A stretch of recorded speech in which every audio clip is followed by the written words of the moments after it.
Stand a while, then I may sit a while. How's everyone today? Got a beautiful day. It seems so good to see the sunshine. It's been a dreary couple of weeks here in eastern North Carolina, but it's good to be with everyone. I know most of everyone in here. I'll give you a little background about our farm and how it evolved into fruits and vegetables. Fourth generation farmer in the Moss Hill Strabane area, southwest of Lenore County. My great grandfather, he farmed, and my granddaddy farmed, and daddy farmed. But we were a little bit atypical. My dad, he was in the military, went to college at Atlantic Christian, and then went on to Duke University on a GI Bill. So he's a very, very smart man, master's in chemistry from Duke, and mathematics, and then always wanted to farm. So he came back home in the mid '60s, and I think he was the first chemistry teacher at Lenore Community College. So, and then him and my uncle started having beef cattle on the side, and then my other uncle was his brother-in-law was a partner involved in the farming, and then they formed S&R Cattle Company, which that was started probably in the early, about 1969 or 70.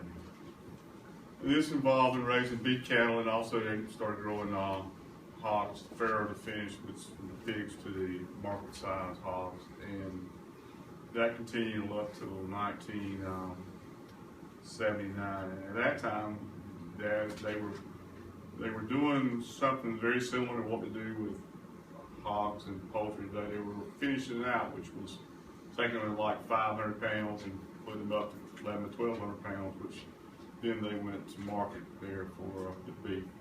The company that was Swift Packing Company in Wilson at the time, and they changed their marketing. They stopped slaughtering cattle, killing cattle there, and they went to beef cattle. Went to hogs. So that there went on market, because there's nothing on the East Coast doing stuff like that at that time. So anyhow, I graduated in high school in '78. Went to the LCC a couple years and went to work for ag business in Kinston.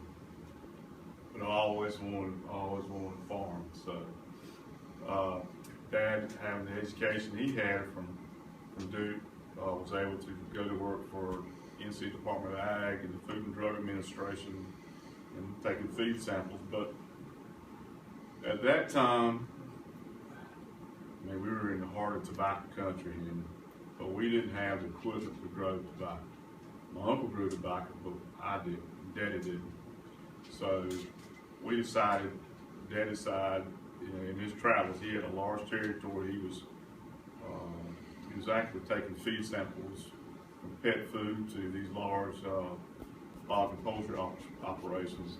And if they had a federally regulated drug in that feed, he had to make sure what was in the feed on the label was what it was said. But he saw the new, this was back in like '83 and '84, people started growing vegetables on black plastic with drip irrigation. This was kind of new in eastern North Carolina. The Lewises down at Rocky Point, good friends of ours, they've started doing that. They've been doing it in Florida for years down that way. And like I said, he knew that I wanted to farm. So we started out in the spring of 1985 with an acre and a half of cantaloupe, and we had some watermelon, and we sold them anywhere we could sell. That's one thing about the produce business. You better sell it, have it sold before you plant it. You better have some way to market it.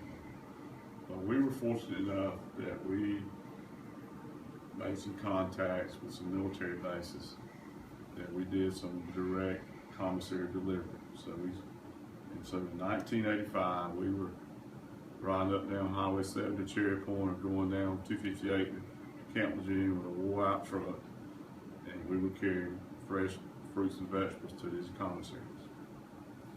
And we did that for quite a while, and it involved, and we kind of crawled, and then we kind of walked and wobbled and all that stuff. So we started to keep growing our business. And in about 1995, we were able to start carrying produce to 2 commissaries at Fort Bragg.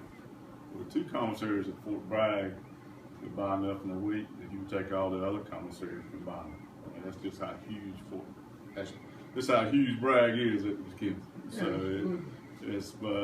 anyhow, we were doing this, and we were expanding. You know, we were trying to use all this technology. Everything we grow was on plastic with drip, and our main crop was strawberries, and it still is today. And we do a lot of cantaloupe and watermelon and a lot of collard greens and cabbage. In fact, I just got out of the field at 3 o'clock. To get here, we were planting collards today.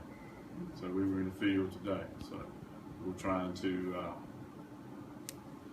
get, we're a little bit behind, but we were transplanting collards today. So most of those collards are for our local Piggly Wigglies. And at that time too, I'm jumping around a little bit. We had the militaries, and we were also doing deliveries to the local Piggly Wigglies in Lenore County and one in surrounding counties too. And they're a big part of our business as well. And so we continue to do that. And then somewhere around, I can't exactly remember, somewhere around in the late 90s, we were able to get in some produce into Whole Foods, strawberries, and some other crops too. But our main thing was strawberries, and that is still today we sell strawberries to Whole Foods and most of the stores in North Carolina. And sometimes they send some on the back haul to Atlanta. They have trucks coming back from Alpharetta, Georgia to Atlanta. So sometimes our product gets into Atlanta.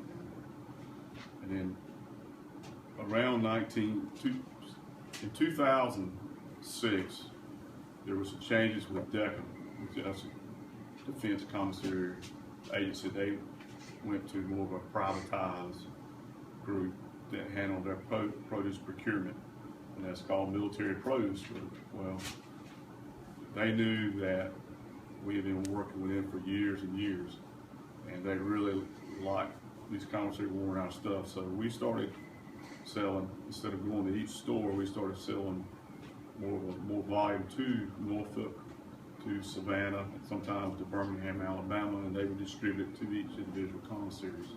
So we started that. I think that was a new thing. It started in 2006, I believe that's right. So we've been doing that ever since. And in the beginning, I wasn't very happy about it because it was, that's a big change. That's a large percentage of our market, a lot of our commodities. But it's actually worked out very well, and we were able to grow our business and send more fruits and vegetables there. Not that we sell everything there, but we sell melons, strawberries, greens, and sweet potatoes. That's the main things that we sell to those folks there. And we still sell a whole full line of products to the Piggly Wigglies in Eastern North Carolina. I think there's 12 or 13 that we carry to. And we've also grown our business into retail. We have a retail market at our farm. We're at the Kinston Farmers Markets on Tuesdays and Saturdays in season. And we lease a market that Mr. Felix Harvey started at Tidewater Transit. We started that in 2006 or 7, I believe. And we released a facility there, and we're open from mid-April to the Labor Day weekend there. So we're also involved with a group of growers called Southeastern Growers Association, which is we're kind of under an umbrella. Each farmer has their own facilities, but we try to market stuff. Like if I grow a cantaloupe and as you grow a cantaloupe, we all do the same techniques and same practices. That way it looks the same, but it comes from 2 different growers. But that's primarily, we probably do cantaloupes and watermelons and some lettuce and some few strawberries in our group there. So that's another marketing strategy that we have at TC Smith. As far as sustainability and continuing to grow, agriculture's changed so much in the last 20 years. It's unbelievable. and it's changed a lot in the last 5 years. It's changing, it'll be changed tomorrow. It's just, the technology is amazing, and it's very, for small growers like myself, it's very, very hard to keep up with it. It's very hard to keep up with it. How many of y'all have heard of a G10 number? Sorry. G9 as high as I went in school. A G10 number. Well, supposedly, every case that you sell to like somebody like Food Line or Walmart is you have to have a G10 number. A G10 number is a Global Traceability Initiative Program. Anyhow, it's traceback, food safety. That's the big thing in the produce business today is food safety. I mean, and it's crucial. I mean, you know, you want to. We have the safest food in the world, United States. We got. I mean, we have. You know, we may have a problem here and there, but and it's terrible when you have a problem. But we have the most safest food supply in the world. But but you want to be able to. I mean, this is just one of the issues we deal with. You know, being able to track. You need to track it forward and track it backwards. Which field it come out of, which day it was harvested, how it was handled, who picked it, which one of your workers picked it, and then which store did it went to? Did it go through a broker? Did the broker sell it to another broker? Did he sell it to another person? So you just it's amazing how much things. And I'm speaking more of a large scale, but it's also basically on selling to a grocery store or a farmer's market. You want to be able to assure your customer that what you got is the safest and freshest possible. We also have, in growing, we try to, use the best practices for the environment and try to use the least amount of crop protectants as possible. When I say crop protectants, that's a good word for pesticides. We call them crop protectants, but that's what we're doing. We're protecting our crops. Because we're not going to be able to sell a crop if it don't look pretty and not the prettiest, fittest shape, largest size. It just don't work. I mean, and I'm thinking, and I know there's, and I don't grow any organic stuff. I've never tried because I know in eastern North Carolina, the climate is hard for us to do, and we're doing more on a commercial basis. That if I'm going into a retail store and I have a tomato that's got a crack in it, I can't sell it. They won't buy it. They just won't buy it. I mean, the housewife won't buy it. I mean, that's just that's reality in my world. Some other locations in the state sell quite a bit like that, but they don't get the yield that we might get, and they have to charge a higher price. Well, they're not.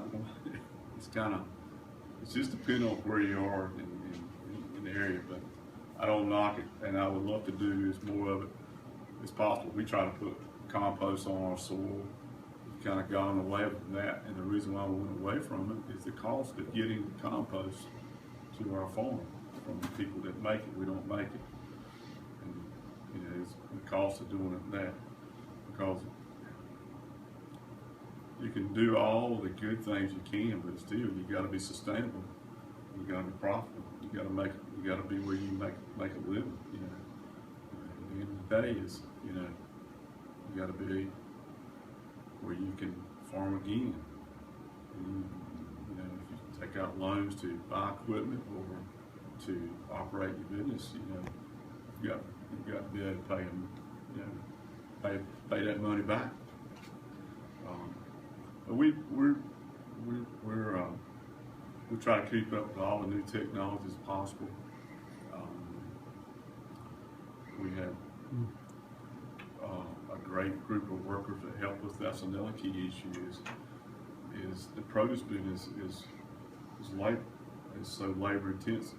There's no machines to pick strawberries, even though they're developing one in California. But I sense that would pick strawberries. It's amazing, but it's all it's all hand labor.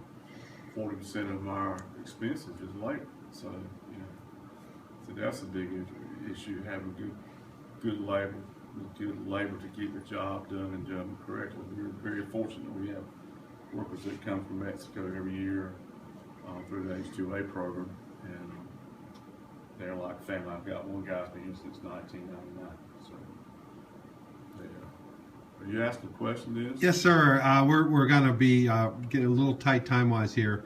How many acres do you farm, and can you just comment in general how big you think a farm needs to be, just generally, to be to make a living or to be viable? We're tending roughly 300 acres, and that's fairly large for in the produce business because of the intensity of the produce business. I'd say a 5-acre farm, a 10-acre farm in the produce business is a very intense production, getting several crops off the land a year. I mean, I can see that could be, that could be very productive, or even an acre. And this depends on how you're doing things. If you're a CSA, small CSA, or you're just supplying a roadside market or a farmer's market, or have somebody come into your your stand there. It doesn't take a little bit. If you plant too much and you don't sell it all, well, you've messed your market up. But if you understand what I'm saying, it's you've got to learn your market. You got to know what your market requires. And somebody told me long ago, you don't grow what you want to grow. You grow what the customer wants. Can you comment in general about selling to people like the Chef and Farmer, or just restaurants as opposed to CSAs or grocery stores? Any thoughts on that? Well, we do sell to the Chef and Farmer and some other restaurants as well. And it's kind of basically, what do they need? Do they need a what size, like a potato? Do they need like table stock, or do they need a size or B size potato, or sweet potatoes? Do they need a 12-ounce potato? Do they need a larger sweet potato, like a 16-ounce potato? It's more going to talk to the chef and say, look, we would love to see something. What do you need? What are your specs? That's how you would have to approach that. Okay. Does anyone else have any questions? We're going to have to kind of draw to a close here in a little bit. Do you have run-up turnip salad yet? No, ma'am. We cut ours up. Oh, did you? Because we're going to plant something else there. I was going to wait, but it would look so bad. It didn't. But you know what run-up turnip salad is? It's turnip salad that you plant in the fall, and it goes to seed, and then the seed head runs up, and you just pick the leaves up. But I don't have it yet. I had somebody looking today for it. I'll try to keep some of that. I really admire and appreciate what you're doing. I grew up in Mississippi, and my father grew cotton, soybeans, and rice. Right. And he liked having the tractor. He wanted as little employees as possible, as little labor as possible. That's right. What you're doing is the opposite of growing cotton, soybeans, and rice. That's right. That's right. You're doing very labor intensive. It takes us a lot more work. That's right. That's right. It's a lot more work, but we're eating it. That's right. I mean, that's right. Thank you. I always wanted to be in the cow business. First thing was a dairy, and that's that. I'm glad you're not in the dairy business. Dairy. That's 365, and this is 365. I mean, we try to have something to sell all the time.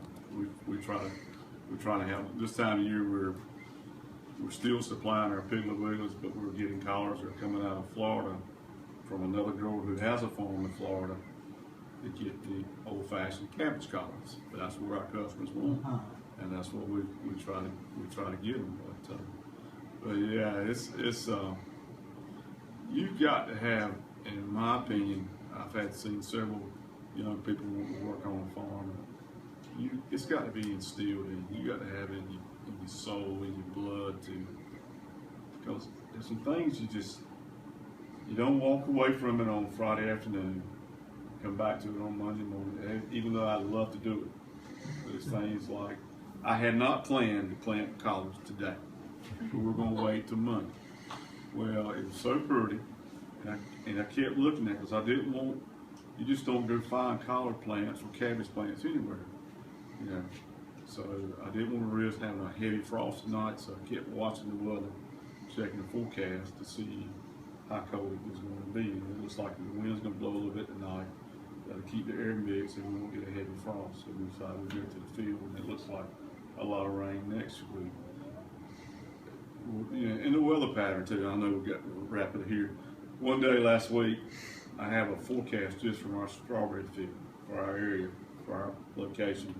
And we went in there Wednesday morning, it dropped the temperature 5 degrees from 22 to 15, 7 degrees from 22. They said the low would be in the field. And I'm talking about a foot off the ground. I'm not, these weather stations are 4 foot, 4.5. We're talking about a foot off the ground where the plants was at. They said it was going to be 15 degrees. This past month was supposed to be 15, it was about 22. You have to make a decision. So we just uncovered our strawberries with these blankets we put on them, so we started back covering them back up. Well, that's takes 10 to 12 head to do it. And then it's come to find it's not going to be as cold as they thought it was, but then you had rain coming, so you had to react. So this a never-ending cycle. You cover them with burlap, or what do you cover them We with? got a cover called Remay. It's a Remay. It's a spun type material. It's like it's very light, like 1.2 ounce cover, and it lets the sunlight penetrate it. So, but it still it doesn't keep the water off of it, but it holds. It's like a layer. It traps the heat to the soil. And it's just like a capping effect. And the thicker it is, the more heat you hold. These covers are 1.2 ounce, and they'll keep about 7. You'll gain about 6 to 7 degrees under the cover. So, and we won't trying to say we don't have any open flowers yet, but we've got a lot of buds that are just fixing to open up. So they can take a little bit colder, but as they open up, their threshold for cold tolerance is less and less and less. So an open strawberry flower can take about 28 degrees, and then you lose it. Okay. When can we expect strawberries? I hope that we'll have them somewhere around the 15th.